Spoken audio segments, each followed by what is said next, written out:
যে ড্রাগন ফল একসময় বিদেশ থেকে আমদানি করা হতো সে ফলই এখন উৎপাদিত হচ্ছে দেশের মাটিতে। লক্ষ্মীপুরের চররমণী মোহন এলাকার ড্রাগন বাগান এখন স্থানীয়দের কাছে এক নতুন সম্ভাবনার নাম।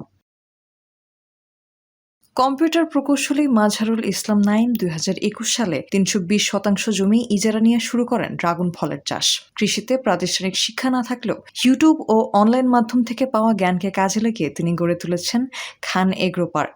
প্রায় ২৫ লাখ টাকা দিয়ে শুরু করলেও বর্তমানে বিনিয়োগ দাঁড়িয়েছে প্রায় অর্ধ কোটি টাকায়। আমি ইউটিউবে বেশিরভাগ সময় প্রোগ্রামিং এবং এই কৃষি উদ্যোক্তাদের বিভিন্ন গল্প দেখতাম, যেগুলো আমাকে এই কৃষির প্রতি বেশ আকৃষ্ট করে। তখন আমি ড্রাগনের দিকে আগ্রহ প্রকাশ করি।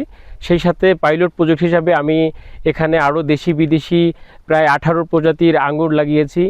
সেই সাথে মাল্টা, কমলা, আনার, G9 কলা এবং বিভিন্ন ধরনের পেঁপে সহ বেশ কিছু আবাদ করেছি। আমরা জৈব নির্ভরই প্রায় এটা উৎপাদন করছি, যদিও অল্প কিছু রাসায়নিক ব্যবহার করা লাগে, কিন্তু আমরা সেই ধরনের কোনো ক্ষতিকারক রাসায়নিক ব্যবহার করছি না, কোনো ধরনের টনিক ব্যবহার করছি না। প্রতি সপ্তাহে সর্বোচ্চবার বিকাশ পেমেন্টে 50 জন হবেন পেমেন্ট চ্যাম্পিয়ন। জিতে নিন টিভি সহ আকর্ষণীয় সব প্রাইজ। নাইমের এই ড্রাগন ফল উৎপাদন ঘিরে তৈরি হয়েছে কর্মসংস্থানও। ফল সংগ্রহ, বাছাই, প্যাকেজিং ও বাজারজাতকরণে নিয়মিত কাজ করছেন স্থানীয় কয়েকজন শ্রমিক। তাদের অনেকের জন্য এটি এখন প্রধান আয়ের উৎস। এর আগে কাজ কাম তেমন ছিল না, এখন স্যারের বাগান দিদি আমাদের বাগানে আমরা ঢুকছি। ঢুকার পর কাজ কাম মোটামুটি ভালোই করি। অনুকূল আবহাওয়ায় স্থানীয় উৎপাদন বাড়ায় কমেছে ড্রাগন ফলের দামও। এতে উপকৃত হচ্ছেন ভোক্তা ও কৃষক উভয়ই।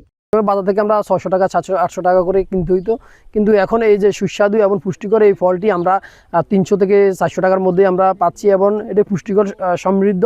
নাইমের বাবা নজরুল ইসলাম খান শুরু থেকেই রয়েছেন এই উদ্যোগের সঙ্গে। বর্তমানে তিনি তদারকি করছেন বাজারজাতকরণের কার্যক্রম। ফাঁকে ফাঁকে আসে, মাঝে মাঝে আসে, আর আমি দেখাশোনা করি, মাঝে মাঝে আসে আমার। আমি আশা করি এখান থেকে আমরা 15-20 লাখ টাকা বছরে আমরা লাভ করতে পারি। কৃষি বিভাগের মতে লক্ষ্মীপুরের আবহাওয়ার সঙ্গে ড্রাগন ফল ভালোভাবে খাপ খাইয়ে নিয়েছে।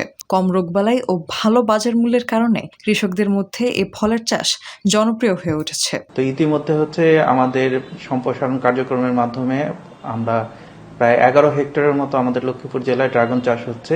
তো আমরা করছি যে যারা বেকার বসে আছে তারা বেকার বসে না থেকে যদি আমাদের সাথে যোগাযোগ করে, তাহলে এই ড্রাগন ফলটা চাষ করে তারা কিন্তু খুব সহজে লাভবান হতে পারে। নাইমের প্রযুক্তি নির্ভর পরিকল্পনা বদলে দিয়েছে অনাবাদী জমির চিত্র, যা উন্মোচিত করেছে কৃষিভিত্তিক অর্থনৈতিক সম্ভাবনার দ্বার।